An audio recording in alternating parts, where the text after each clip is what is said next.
Washington Bullets. He led the NBA in scoring in 1985, suffering a career-threatening knee injury at the end of that season. He has successfully fought back to challenge for that title again this year, and forward Bernard King.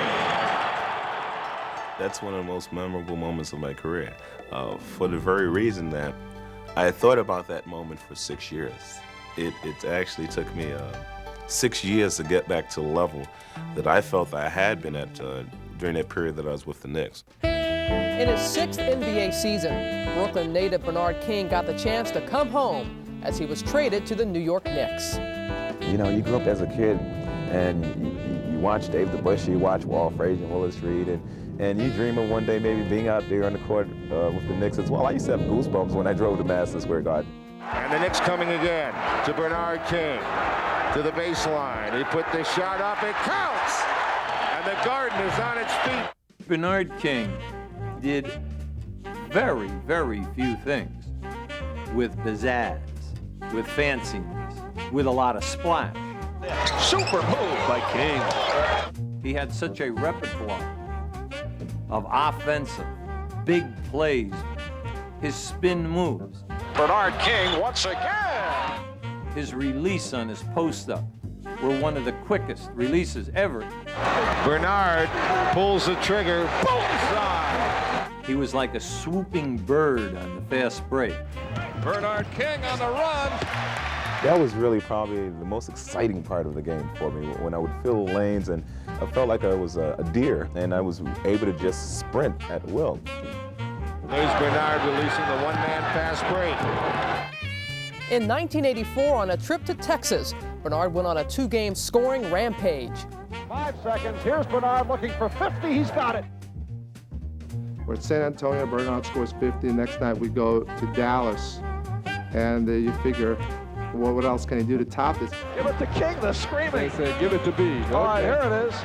Bernard looking for 50, and he's got it. Back-to-back 50-point games for Bernard King.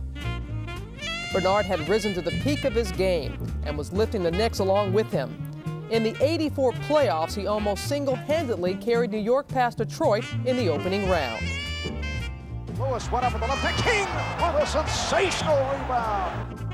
In the next round, the Knicks lost in 7 games to Boston, the eventual NBA champs. But King left a lasting impression on the Celtics. Bernard King, I think, is the best forward in the league, hands down. And he's the type of guy that gets it to you every minute he's on the court.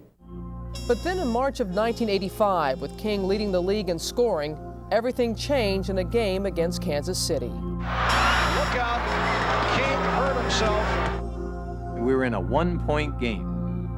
Reggie Theus was breaking down the sideline for a layup, and Bernard King tried to catch him. You could hear the blowout in the knee, and it was like someone shot him as he went to the floor. That was a devastating period for me, naturally, to be at the peak of my career. And in one quick moment to have it all basically end and to be told that your career, may possibly even be over. You might say that Bernard King was in a dream world, but it turned into a nightmare. Bernard had suffered a torn anterior cruciate ligament in his knee, one of the game's most dreaded injuries, and it appeared that his career was in serious jeopardy. Few, if any, professional basketball player has ever returned to his previous level of performance with the tear of this ligament. But King simply refused to accept the idea that he might never play again. He embarked on many months of painful rehab and dedicated himself to returning to the game. I personally believe I'm definitely going to play again. I don't have time for being down. I'm a fighter, and don't ever count Bernard King out. True to his word, Bernard returned to the court 2 years after his injury. I think we waited long enough. Here's the captain, Bernard King. I said, hey, you're back. You can play. You can play again. And you have it physically, and you can build on it from here. He would continue his comeback as a member of the Washington Bullets, where he proved to everyone, including himself, that he still had his old skills. Good it's move. good to see him run the floor like that. That's what he did so well before the knee injury. The fans applauding a tremendous performance by Bernard King. His first 50-point game since undergoing major knee surgery. Finally, in February of 1991, Bernard's comeback was complete. He officially regained his place among the NBA's elite when he was selected to play in the All-Star game. This is a culmination of a dream for me. From